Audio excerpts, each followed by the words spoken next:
बिनु सत्संग विवेक ना होई। कहते संतन के संग लागरे तेरी अच्छी बनेगी। राजा परीक्षित महाराज एक क्षत्र सम्राट हैं।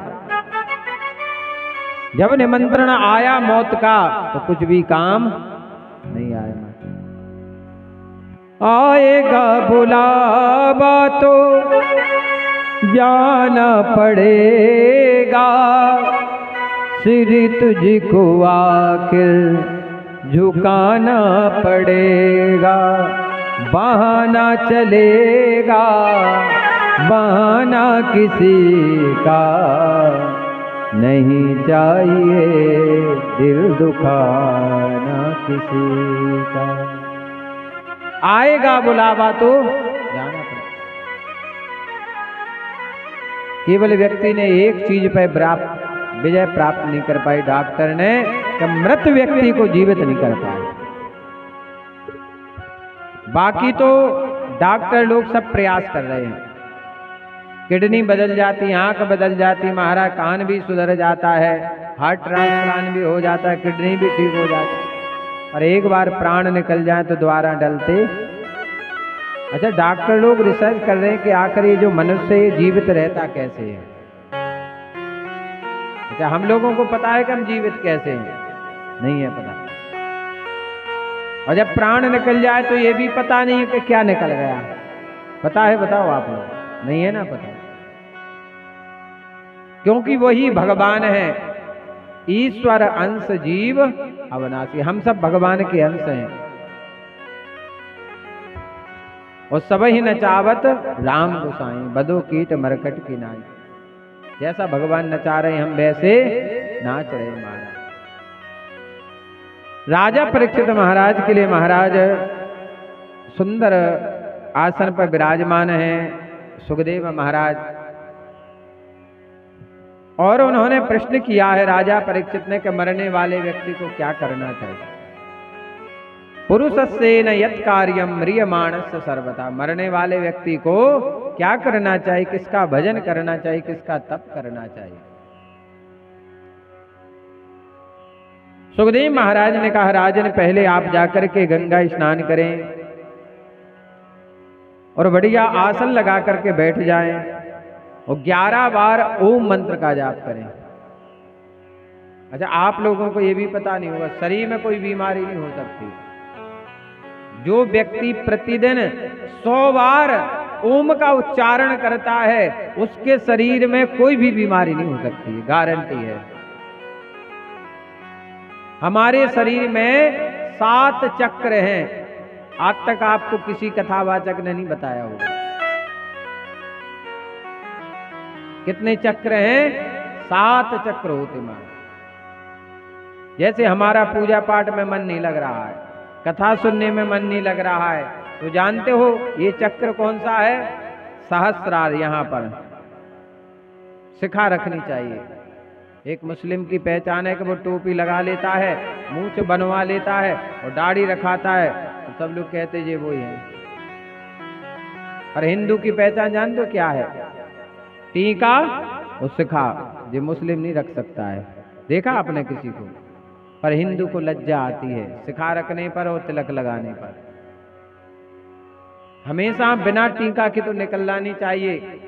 धन्य का हमें भारत भूमि में जन्म मिला है, शिखा रखनी चाहिए हमें। ये थोड़ी है कि महाराज जी शिखा रखते हैं। हर हिंदू को शिखा रखनी चाहिए महाराज, क्योंकि यहाँ किसका वास है? देवी का। चिद्रूपिणी महामाये दिव्य तेजा समन्विते तिष्ठ देवी शिखा मध्य तेजो वृद्धिम पुरुष में। पहले घरों में DD1 चैनल आता था तो बाहर एक एंटीना लगा रहता था, लगता था कि नहीं?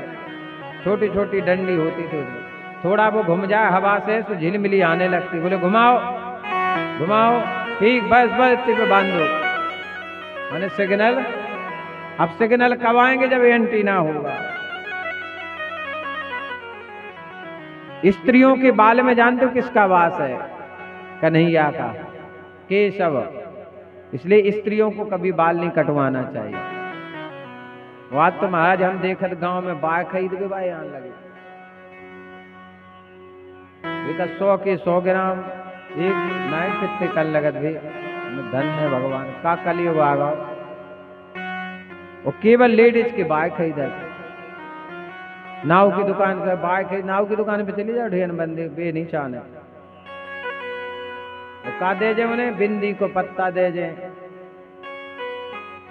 माहौल दे जे, ले जे। बताओ, स्त्रियां अपने बाल बेच रही, बाल बेचने से जान तो क्या होती है, पति की आयु कम होती है। बाल कटवाने से पति की आयु कम होती है। खुले बाल रखने से घर में हमेशा पति पत्नी में लड़ाई झगड़ा होता है। खुले बाल का प्रचलन पूतना ने चलाया है। खुले बाल कभी स्त्री को नहीं रखना चाहिए, हमेशा बाल बांध कर रखना चाहिए, कटवाना नहीं चाहिए बाल। इसमें कन्हैया जी का वास होता है, हमारा केशव। तो पहला चक्र है सहस्रार। जब ये कमजोर पड़ जाए महाराज, तो भजन पूजा पाठ में ब्राह्मण के प्रति सिद्धा सद्बुद्धि हमारे अंदर नहीं रहती। आप महाराज टीका लगाओ, सिखा रखो, देखो कैसे बुद्धि में परिवर्तन नहीं होता। रोज मंदिर जाओ, अपने आप चेंज। भले आपके अंदर कितने बुरे व्यसन हो, 1 महीने में नहीं, 2 महीने में नहीं, 3 महीने में नहीं, 6 महीने, साल भर में आएगा सुधार। प्रयास तो करो, कैसे नहीं आता। दूसरा चक्र होता है आज्ञा। यहां होता है आज्ञा चक्र। बिना टीका लगाए पूजा पाठ नहीं करना चाहिए। हम जो पूजा पाठ करते हैं तो यहां से तेज निकल जाता है, और टीका लगा रहता है तो वो नहीं निकल पाता हमारे अंदर। ये चक्र कमजोर हो जाता है कब? जो टीका नहीं लगाता है। उनकी आंख में प्रॉब्लम, कान में प्रॉब्लम, नासिका में प्रॉब्लम, और मुख में, दांतों में दिक्कत आ जाती है। इसका संबंध इतने पूरे से है। बुद्धि कमजोर हो जाती है, स्मरण शक्ति। और जब जो यहाँ रोज टीका लगाता है तो उसका आज्ञा चक्र अच्छा रहता है महाराज। कितनी सरल विधि है, केवल टीका ही तो लगाना है। टीका लगाने से 5 चीजें अच्छी होती हैं: आंख, कान, नासिका, दांत और मन। 5 चीजें अच्छी होती हैं। इसके बाद तीसरा चक्र होता है विशुद्ध, जो कंठ में होता है। ये चक्र जब कमजोर हो जाता है तो थायराइड, खांसी, गले से संबंधित बीमारी, कई जनों को एक बीमारी ऐसी, उनका गला ऐसा लटक जाता है, तो यहां विशुद्ध चक्र होता है। हृदय में होता है अनाहत। यदि ये चक्र कमजोर हो जाए तो हार्ट से संबंधित, जैसे निमोनिया हो जाना, सर्दी जुकाम हो जाना, और अटैक आ जाना, पैरालिसिस हो जाना, ये हृदय से होता है महाराज। फिर इसके बाद होता है महाराज मणिपूरक चक्र, जो नाभि के ऊपर होता है। नाभि माने टुड़ी के ऊपर। ये जो पेट है महाराज, ये 3 हिस्सों में बटा है। पहले अनाहत, फिर मणिपूरक, फिर स्वाधिष्ठान। तो जो मणिपूरक चक्र जब कमजोर पड़ जाता है तो पेट से संबंधित बीमारी, हमारा लीवर खराब हो जाता है, पाचन क्रिया बिगड़ जाती है, भोजन नहीं पचता है, पित्ताशय खराब हो जाता है, उल्टी होने लगती है महाराज, अजीर्ण होने लगता है। फिर इसके बाद होता है स्वाधिष्ठान चक्र, जो नाभि के नीचे होता है। ये किडनी को अच्छा रखता है। अपेंडिक्स की जो बीमारी होती है, नस उठ जाती है, एक ऐसे बन जाती है हमारी, वो बीमारी। पर सबसे लास्ट में होता है मूलाधार चक्र, जहां से सोच इत्यादि की क्रिया की जाती है, संतान उत्पत्ति इत्यादि होती है। यदि ये चक्र कमजोर हो जाए तो संतान उत्पन्न नहीं होती महाराज।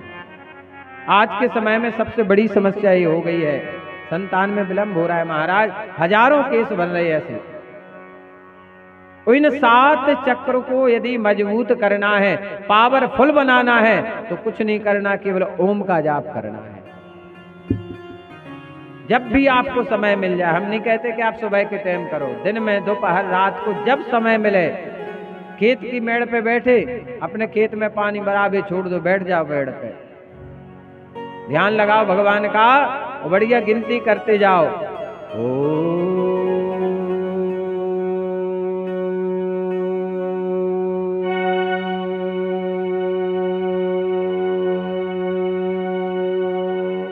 आपका जो पेट है ना, पूरा अंदर चला जाएगा। इतना ओम बोलना है, ऐसा 1 बार। पहले आप 5 बार बोलो, फिर धीरे धीरे 11 बार, फिर 100 बार, और फिर आपको ओम बोलने के साथ जिस चक्र को आपको मजबूत करना है, जो बीमारी है, तो वहीं ध्यान करना है। जैसे आपको लग रहा है पेट की बीमारी है, तो वहां ध्यान लगाना है ओम करके, ताकि वो जो एनर्जी है, पावर है, वहां पहुंचे। महाराज कोई बीमारी नहीं होगी, इतनी सरल दवा है हमारे सनातन धर्म में, पर कोई करे तो है। ये भागवत में लिखा है, हम नहीं कह रहे हैं बात, ये सब भागवत में है। अब कोई आपको सुनाए या ना सुनाए, पर हम तो पूरा पन्ना एक एक पलटते जा रहे हैं महाराज। ऐसे नहीं कि महाराज मन से बोल रहे, देखो ये भागवत रख के हम सामने, इसको पढ़ के ही बोल रहे हैं। बोले गोविंद भगवान की। राजा परीक्षित महाराज ने गंगा में स्नान किया। गंगा में स्नान क्यों कराया? कई लोग घर में गंगा जल लाते हैं पर उसका उपयोग नहीं करते। महाराज जिस दिन से आएगा गंगा जल, उसी दिन से ढक्कन बंद, फिर नहीं खुल रहा है। तो कभी कभार कोई पूजा होगी तो खुलेगा। अरे आप स्नान करते हो, एक बूंद बाल्टी में डाल दो। पहले गंगा जल फिर पानी। पानी में कभी गंगा जल नहीं डालना चाहिए, गंगा जल में पानी डालना चाहिए। कई लोग ये गलती करते हैं कि पहले पानी भर लेते फिर गंगा जल डालते, ये गलत है। पहले गंगा जल फिर उसमें पानी, तब गंगा जल बनेगा। तो एक बूंद से आप स्नान करोगे तो गंगा जी का लिखा है कि जो 1200 किलोमीटर दूर से गंगा जी का स्मरण कर लेता है तो उसके सारे पाप नष्ट हो जाते हैं। एक काशी और एक गंगा, इनका नाम स्मरण करने से पाप नष्ट हो जाते हैं। कितने दूर से? 1200 किलोमीटर दूर से, जहाँ गंगा जी बह रही। और जिसके घर में गंगा जल, वो तो घर ही धन्य है महाराज। वो तीर्थ पहले से बना हुआ। जिस घर में तीर्थ जल हो, जिस घर में गीता विराजमान हो, जिस घर में रामचरितमानस विराजमान हो, जिस घर में उनकी आरती होती महाराज, उस घर में समस्त देवी देवता निवास करते हैं। गंगा जी में स्नान किया राजा परीक्षित महाराज ने, और कथा सुनने के लिए बैठ गए हैं। और बड़े ही सुंदर प्रश्न किए हैं महाराज। उन प्रश्नों का उत्तर दिया है। राजा परीक्षित कहने लगे, भगवान कन्हैया की प्राप्ति कैसे होगी? नहीं यतोन्या शिवा पंथा विसता संस्कृता विहा वासुदेवं भगवती भक्ति योगो यतो भवे। वो श्याम सुंदर कन्हैया में कैसे प्राप्त होगा? उनकी कथा में कैसे प्राप्त होगी? ये मन बड़ा चंचल है। भगवान आखिर के उनका भजन कैसे करे? भगवान कन्हैया की प्राप्ति कैसे हो जाए? उनको प्राप्त करने का साधन क्या है? तो बोले कथा। पहले उनकी कथा सुनो कि कथा में उन्होंने किया क्या है। जब उनकी महिमा सुनोगे तब समझ में आ। एक केवट था महाराज, उसका नाम था भोला। क्या नाम था? भोला नाम का केवट था। बड़ा सीधा साधा था। वो मंदिर में जाता था भोला, और बढ़िया सेवा करता था जो उसके बस की था। बर्तन मांज देता था, झाड़ू लगा देता, पखार देता था, और महाराज के लाने फूल तुलसी पत्ते तोड़ के देता। बैठ जाता कि महाराज कोई आज्ञा दे तो हम उसको करें। मंदिर था रघुनाथ जी का, माने राम जी का मंदिर था। बैठा रहता, और कोई काम नहीं। उसके एक बेटा और एक बेटी। उसका जीवन निकल गया रघुनाथ जी की सेवा करते करते महाराज। लेकिन बेटी विवाह के योग हुई महाराज। अब बेटे ने कहा, पिताजी आप मंदिर में रहते हो पूरा दिन रात, बहन का विवाह करना है, कुछ पैसे चाहिए। तो उसे तो भगवान पे विश्वास था। बोले सब रघुनाथ जी कृपा करेंगे, उन्हीं ने बेटी दी है, वही व्यवस्था करेंगे। अच्छा, भगवान पे सब लोग विश्वास नहीं कर पाते। आपको हम बताएं, हमें ध्यान है लगभग हमें 24 साल से बुखार चढ़ा ही नहीं है। हमें अपना ध्यान है कि हमें 24 साल से बुखार नहीं आया है। आप हमारे यदि घर में पिताजी से पूछो, परिवार में पूछना कि जी महाराज कभी बीमार पड़ते, तो वे कहें कभी नहीं। यदि आप लोग हम झूठ बोल रहे हैं तो गांव में जाकर पूछ लेना, जन्मभूमि है कारी।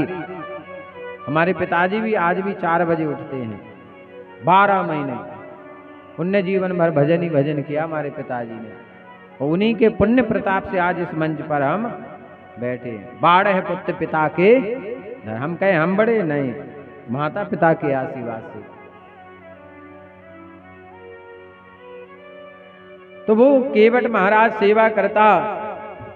बेटे ने कहा पिताजी एक काम करो, किसी सेठ साहूकार से पैसा उधार ले लेते हैं। बोले ठीक है। सेठ के पास गए तो वो तो बैठे रहते हैं ब्याज पे देने। बोले सेठ जी कुछ पैसे दे दो, बेटी का विवाह करना है। तो पैसे दे दिए केवट को। बोले हम आपका विद ब्याज के चुका देंगे। गरीब व्यक्ति कभी किसी का पैसा नहीं खाता है महाराज, भले लेट हो जाए, विलंब हो जाए, हो सकता है, पर पैसा नहीं खाएगा। बड़ा ईमानदार होता है गरीब व्यक्ति। बेटी का विवाह अच्छे कुल खानदान में कर दिया महाराज। 1 वर्ष मेहनत की, मजदूरी की, भगवान से प्रार्थना की रघुनाथ जी से कि विवाह तो हो गया, अब कर्जा है आपके भक्त के ऊपर, अब आप ही चुकवाना। तो बेटे ने, पिता ने मेहनत मजदूरी की, पैसा इकट्ठा किया। बोले बेटा लो सेठ जी का पैसा देने चलना है। बोले चलो। सेठ जी से कहा हिसाब लगाओ कितना हुआ। पूरा पाई पाई से विद ब्याज के पैसा चुकता किया। सेठ जी बोले लो जो पर्ची। बोले क्या करना है सेठ जी, अब सब चुक गए, आपने मुंह से कह दिए थे। पर सेठ के मन में लालच आ गया। बोले ये सीधा है, इससे और पैसा ऐंठेंगे। तो 2-3 साल सेठ ने बात नहीं की। 3 साल बाद सेठ ने बुलाया भोला को। बोले इधर आओ, तुमने हमारा पैसा नहीं दिया। भोला ने कहा नहीं नहीं सेठ जी झूठ मत बोलो, हमने स्वयं आकर आपका पाई पाई से पैसा चुक। बोले झूठ बोल रहे हो, क्या सबूत है तुम्हारे पास? अच्छा उसने कुछ सबूत लिया ही नहीं था। बोले हमारा पैसा दो, देखो हमारे पास तुम्हारा अंगूठा लगा हुआ है, तुम्हें जेल करवा देंगे हम। बोले करवा दो, पर हम तो पैसा दिया है। भगवान साक्षी इस बात के, कोई हो ना पर भगवान थे। अदालत में केस हो गया भोला के ऊपर। जज साहब ने भोला को बुलाया। बोले भोला पेश हो। पहुंच गया, हाथ जोड़ के खड़ा हो गया जज साहब के सामने। जज साहब बोले भोला एक बात बताओ, तुमने सेठ से पैसा लिया था? बोले हाँ लिया था। बोले फिर दिया क्यों नहीं? बोले जज साहब पाई पाई से हमने पैसा दिया, ये झूठ बोल रहा है। अच्छा जज साहब जानते हैं कि सही कौन है गलत कौन है। उन्हें इतना अनुभव होता है कि वो समझ जाते हैं कटघरे में जो खड़ा है कि ये सही बोल रहा है कि झूठ बोल रहा है, इतना अनुभव हो जाता है। बोले चलो ठीक है, तुम कह रहे हो कि हमने दिया है, कोई सबूत है तुम्हारे पास? बोले नहीं। जज साहब बोले अच्छा कोई तुम्हारे साथ में था? बोले नहीं। बोले हाँ हाँ हमारे रघुनाथ जी थे। तो जज साहब ने सोचा रघुनाथ नाम का कोई व्यक्ति होगा इनके साथ, तो नोटिस निकाल दिया उसके नाम का। अगली पेशी हो गई कि अगली पेशी में गवाही को बुलाया जाए। अब जो चौकीदार था वो गांव में गया। अब देखा तो रघुनाथ नाम का तो कोई व्यक्ति था ही नहीं। देखा महाराज, अब मंदिर था रघुनाथ जी का। तो चौकीदार गए, बोले पुजारी जी लो जी नोटिस आया है भगवान का। पुजारी जी हंसे, वाह प्रभु दुनिया को नोटिस आती थी, सुना था आपको नोटिस आ गया। अब पुजारी जी तो भजन करते थे महाराज।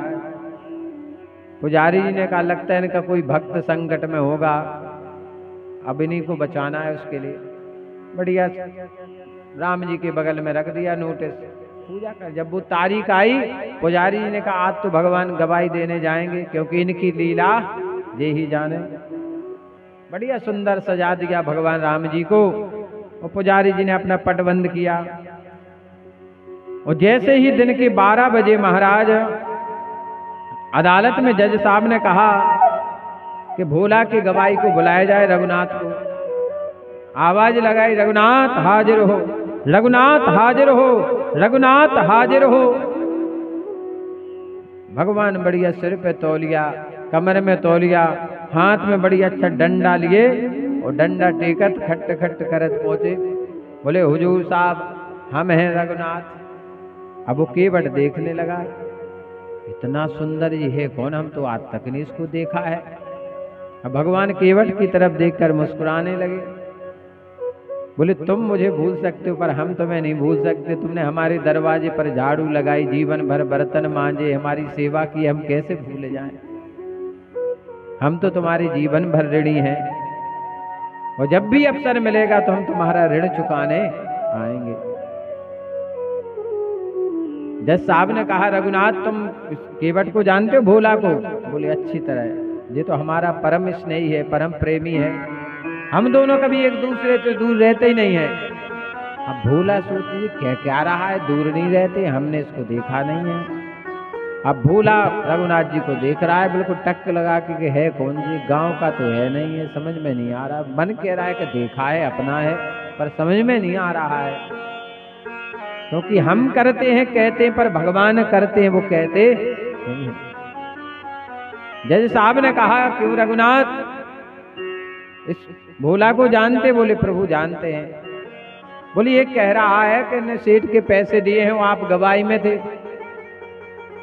तो रघुनाथ जी बोले बिल्कुल सही बात है, हम इसके साथ में थे। सेठ भी बोले अरे जी कहाँ था, जी कहाँ से आ गया गवाही? रघुनाथ जी बोले साहब आज भी वो चुकता की पर्ची सेठ की अलवाई में रखी है। 2 पुलिस वाले भेजे, सेठ को लवा गए, अलवाई खोली, वो चुकता की पर्ची 3 साल पहले वाली मिल गई। पकड़ लाए, बोले पुलिस वालों ने कहा बिल्कुल सही है कह रहे हैं रघुनाथ। बोले ये है पर्ची हिसाब की, ये साहू है, ये झूठ बोल रहा है सेठ, बेचारे भोला को फंसा रहा है, उसने तो पैसा दिया था। सेठ को बोले जेल में बंद कर दो। वो भोला से कहा कि जाओ भोला तुम बेदाग बरी हो। कटघरे में भगवान हंसने लगे, भोला से बोले चिंता ना करो हम हैं। और वह कटघरे से भगवान अंतर ध्यान हो गए। बोले गोविंद भगवान की। महाराज ये कलयुग की घटना है, सत्य झूठी नहीं है। और जो जज साहब थे महाराज वो उठकर खड़े हो गए, बोले वो कहाँ गए गवाही देने वाला? वो थे भगवान साक्षात रघुनाथ जी थे। बोले धन्य है भोला, मेरा जीवन निकल गया पर मेरे लिए भगवान नहीं आए, पर तुमने भगवान के बर्तन झाड़ू पहुंचा करके भगवान को बुला दिया। अधिकार है मेरे ऊपर कि मैं सिंहासन पर बैठा रहा हूं, भगवान खड़े रहे। आज से मैं इस कुर्सी का त्याग करता हूं, मैं भी अब भगवान की ओर मुड़ता हूं। और वो जज साहब वृंदावन में चले गए, कई दिनों तक रहे तो उनका नाम चला जज साहब। जज साहब वो मंदिर नहीं जाते थे, लोग कहते थे आप मंदिर के अंदर क्यों नहीं जा रहे हैं जज साहब?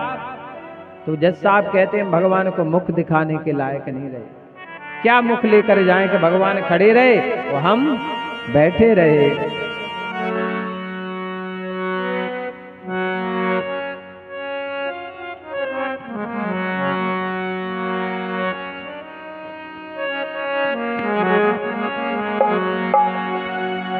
मुरली बजाने वाले, गिरिबल उठाने वाले, मैं दास हूँ तुम्हारा, मैं दास हूँ तुम्हारा।